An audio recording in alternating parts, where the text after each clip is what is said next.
afternoon, Camp family. It's Pastor Alex. I am here at the Hope Harbor office, and I just wanted to extend an opportunity that you guys have for doing some discipleship in our community. I believe that one of the things Jesus calls us to is to love our neighbor. And so we're here at Hope Harbor, and I'm going to hand it over and just maybe do a little Q&A with some of the staff here and let them introduce themselves, and then we're going to talk about ways that you can get involved with the ministry here that is right in our backyard. So my name is Carmen Smith. I'm the executive director here, and this is Sherelle Frank. She's our administrative assistant. And we work obviously here at Hope Harbor Home. We are actually Brunswick County's only domestic violence program and shelter.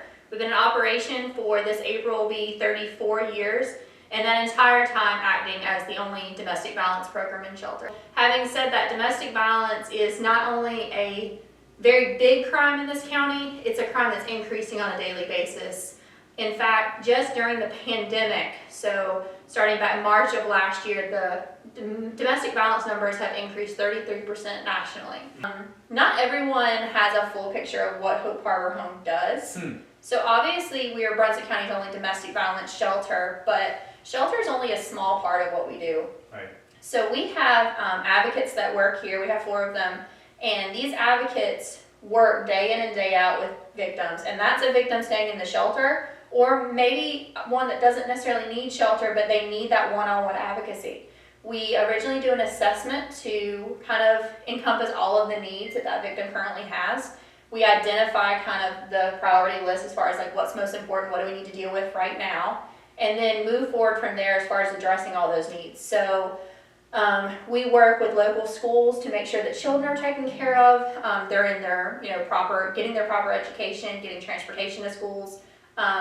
We work with Coastal Horizons to make sure that clients have mental health available to them. So we actually work with a therapist that provides therapy to our clients completely free of charge. We have a weekly support group done in both English and Spanish.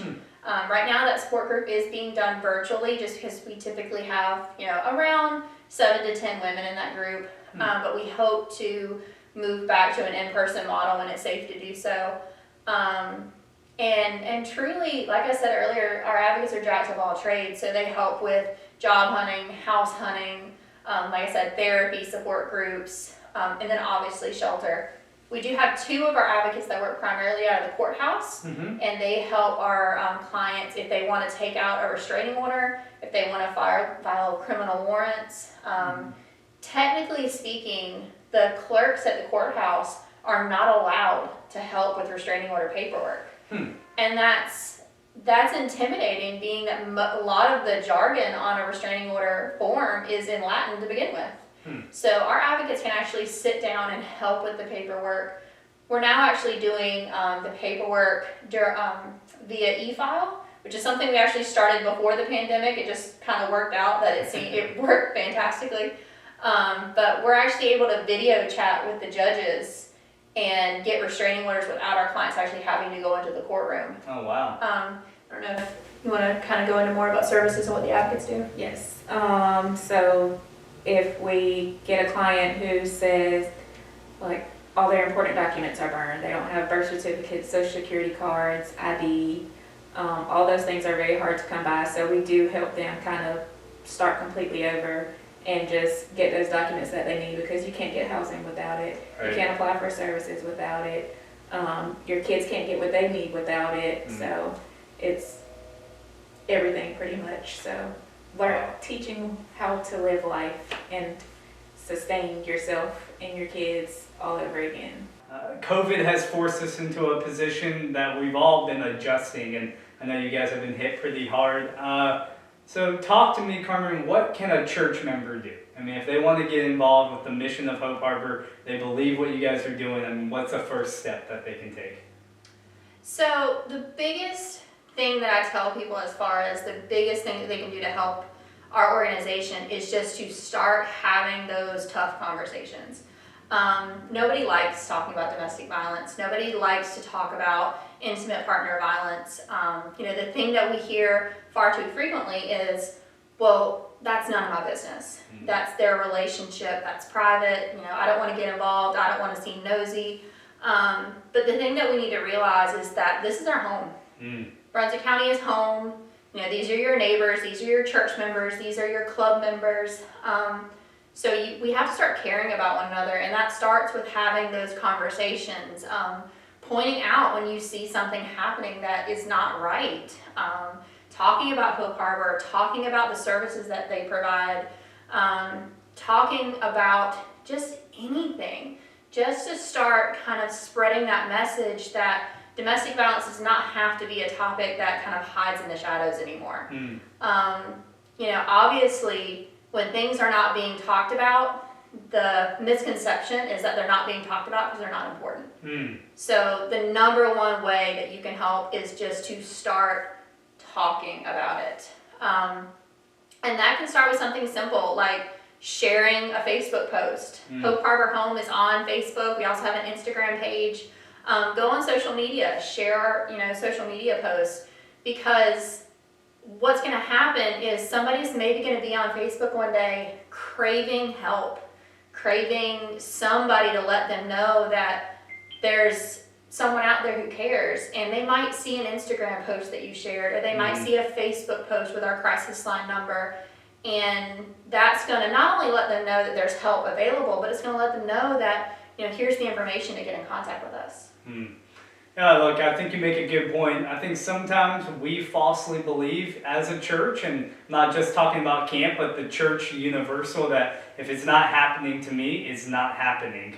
But the reality is Jesus always took a posture where he was to be turned outward to the community. Jesus always made time for the least of these, and we have a biblical mandate in the Gospel of Matthew to go out and share the good news. Jesus says, whatever you did to the least of these, you did to me. And when we ask, you know, Master, when did I see you hungry or thirsty and not help you? And Jesus says, when you saw me in the least of these and you acted in that way, that's how you did or did not help. So, church, I want to encourage you, just because something's not happening to you specifically doesn't mean it's not happening in our community. So, I mean, maybe one of y'all can talk a little bit more about demystifying this notion that it's just not happening. That if we just close our eyes, nothing's going on. Can you talk about that a little bit? Studies show, and these are national studies done on domestic violence, is that 1 out of every 4 women are victims of domestic violence. And on the other side of that coin, referring to men, 1 out of every 7 men are as well. That number scares me because those are not the numbers that we're seeing. And that's because men are being put in this mentality that they're not allowed to reach out for help. So we're just kind of in this really terrifying time where, you know, we have one group of people who feel like they're not allowed to reach out for help, and one group of people that are being, you know, heavily abused but just don't know that help's available. And then all the while, everybody's kind of sitting back saying, well, that doesn't happen to me. That doesn't happen in my hometown. That doesn't happen in my church. And the scary thing is that every single day you come in contact with somebody who is currently or has recently been a victim of domestic violence. And when you think about it like that, it really puts things in perspective. I want to make the connection to COVID. Okay. You know, right now, everyone's very aware of the virus. Everyone's very aware of, you know, doing what they need to do to make sure that they protect their neighbor and protect themselves. But the scary part is that on a national basis, more people are being affected by domestic violence and intimate partner violence and teen dating violence than the virus. So it scares me to know that we're not putting the attention always on the big issues. So I definitely think that it's happening more frequently than people realize, and it's happening to people that you know and people that you're close with, and most of the time people just aren't comfortable coming out about it. Yeah. One thing I would say is not to diminish when people are telling you what they've experienced or how they feel or what they've been through or any of these things, because that's why they're afraid to speak out. That's why victims and survivors don't want to talk to anybody, even including their family, because they feel like they're going to be judged, because they're always judged, because they're told, oh, it's fine. Oh, he's a good guy. Oh, she would never hurt a fly. Oh, so there's all these things that they're told, and you see victims and survivors, and they're always to themselves. They don't get a chance to work. They don't learn how to be independent because they're not given that opportunity to do that. So you never know what they're going through. They're told that they can't do these things and that nobody will believe you, and this is going to happen if you speak out. And like the abusers make it so well known that in the community that they're this great person, and that the victim in the case is crazy. So that's what the story always is. Oh, they're crazy. So nobody ever knows what's going on because it's kept inside internally. So. Yeah. Wow. Well, look, I really appreciate y'all sharing that. I think that's sometimes we can be guilty of victim blaming, right? And that's exactly what we're talking about. Well, what we need to know as a church is that this problem is here. It's in our community, and we have a moral imperative to bring the darkness into the light. I mean, what is the role of the church if it's not engaged in this kind of work? So I would just encourage you to talk about it, as Carmen and Sherelle have told us, that we can talk about it. It's okay to talk about it. We need to destigmatize this culture around silence when it comes to domestic violence. So I would encourage you to have a conversation. That 1 in 4 statistic, that is telling. So we've got about 400 members at camp. So that means 100 of us would have experienced maybe or been connected to domestic violence in some significant way. So we really need to think about this idea that it is around, and we have to open our eyes to that, and the possibilities that we are being called as a church out of the building into the community to shed light in those broken places. So in addition to talking about it, I was wondering if you guys could say more about, I mean, how do I give? You know, can I just give anything? I mean, what do you want as far as donations, money? Like, what's an easy in? So there's a couple different ways. If somebody was looking to donate financially, which is always helpful, one thing I do want to add to that is donating financially never goes to paying someone's paycheck. Okay. Salaries and paychecks and things like that, those are actually covered by government and state grants. So when someone donates money to our organization, that money is going directly to providing services to the clients, providing, helping pay the electric bill for the shelter, things of that nature. But again, it's never going to pay someone's paycheck. So you can feel very secure knowing that donating $100 to an organization is paying a power bill to the shelter, or helping a client get their car repaired, or helping a client get a uniform for a job that they were just able to get. But it's truly going to helping the victims of domestic violence. Another way that I would say you can help as far as financially is we have PayPal. So you can go on our website or on our Facebook. We have a PayPal link, and you can click on there and donate via there. You can also mail money to our P.O. Box. So that's P.O. Box 230 in Supply, North Carolina. And you can also specify. So we have a lot of people in our community that are very passionate about certain subjects. We have one donor that asked to remain anonymous, who donates every single year strictly for training. He wants that money strictly to go towards helping make sure that our staff is constantly up to date on training and education and things like that.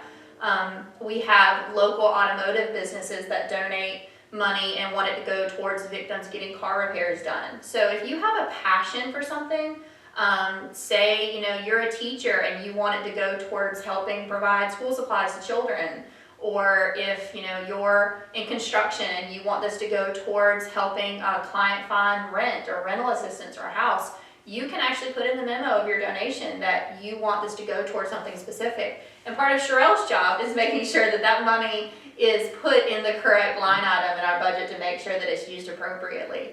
And we absolutely have no problem with that, because that it's huge to be able to look at the advocacy team and say, if you have a victim who needs a car repair, we have money for that. So donating financially is obviously a huge help. because our advocates are jacks of all trades. Sometimes they're helping victims find housing. Sometimes they're helping them, get their GED. Sometimes they're helping them get a job. So what our advocates do on a given day constantly shifts, and we never know what needs are going to pop up on a daily basis or even an hourly basis for that matter. So having people donate financially really helps us to be able to say no matter what comes up, we can take care of it. The other way that I would say is really helpful as far as donation goes is like food and hygiene products. So we do have a very small little food pantry for our clients that is donated to by our community members, and we let clients go and shop through there. We also have a little toiletry wall set up to where people can go and get things like body wash and hygiene products and things like that. But we have it set up almost like they're shopping through a store, and that is kind of part of our empowerment model. Is instead of the victim coming to us and saying, I need this, I need this, I need this, they can go and they can shop and they can get what they need without that feeling of, am I asking too much? So donating things like dry, non-perishable items to our food pantry, but also hygiene products. We do, we accept hotel size or full size, but as far as our shelter goes, we do lovingly ask for full size, only because in the shelter, these women are living in the shelter, so they're taking showers every single day and washing their hair on a frequent basis. So full size typically is just more cost efficient and will last longer. But any of those products, and also cleaning supplies. We're going through a ton of cleaning supplies right now in our shelter because it is cohabitation. And we've put all of the safety protocols that we can in place, but it's their home. They're living there. So we're disinfecting a lot and lysoling a lot. So cleaning supplies are always really helpful, and it's something that we don't often get donated. So basically anything that you would use in your home to clean your kitchen or clean your bathrooms is stuff that we need in our home too. Laundry detergent. All right. Well, guys, this has been super helpful for me. I think it's helpful for the church. I want to give you kind of any final thoughts, and then, I want to offer a prayer. But I just want to express how important it is to me as one of your pastors that you are involved in the community. Now, I know that some of you may be involved with Hope Harbor or with different players in our community. If you're involved in the food pantry or the soup kitchen, or you do something else like Providence Home, that's all wonderful work. I just want to emphasize that we've talked about COVID-19 has kind of accelerated and maybe exposed that people really are hurting and people really do have needs, and this is a major one. So I would encourage you to just get involved, and if you have any questions about this group here, please contact me at the church or contact Carmen directly. Carmen's on our lay leadership team, and I'm sure she can give you more information. And come and check out one of the stores. I know that Hope Harbor gets a lot of help from their thrift stores, and I just think the more that we can do to be in the community, the better. So that's my encouragement for you guys to be involved and to know your neighbors, because